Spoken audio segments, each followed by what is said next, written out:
ចេះបត់បែនជាបន្ទាន់ទោះបីជាយើងបានរៀបចំផែនការច្បាស់លាស់ក៏ដោយក៏យើងត្រូវចេះបត់បែនទៅមើលគូប្រជែងរបស់យើងដែរគាត់មានទំនិញដូចគ្នាដែរមានតម្លៃប្រហាក់ប្រហែលដូចគ្នាឬក៏ទាបគ្នាជាងគ្នាបើមិនចេះបត់បែនទេជួនកាលពេលខ្លះទំនិញរបស់យើងដែលយើងយកមកមានទំនិញខ្លះវាជាទំនិញ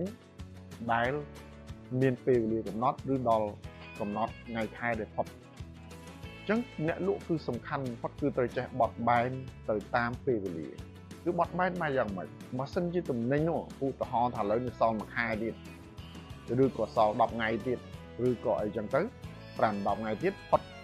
នៃការកំណត់ហើយបើសិនយើងទុកនេះទៅវាស្មើនឹងទុកចោលស្អុយចោលកប់ដើមទុនរបស់យើងនៅក្នុងនោះអញ្ចឹងយើងត្រូវមានវិធីអីយើងត្រូវមានវិធីលក់បញ្ចុះតម្លៃឬក៏លក់មួយថែមមួយទិញ2ថែមមួយក៏ប៉ុន្តែយើងត្រូវគិតថាតម្លៃនោះតើយើងអាច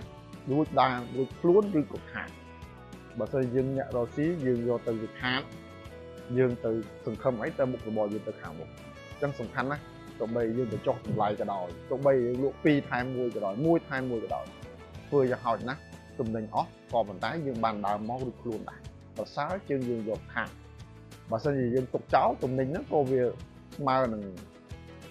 អត់ខូចទុកចោលដដែលអញ្ចឹងលុយយើងដើមទុនរបស់យើងនឹងចាប់ដើមថយ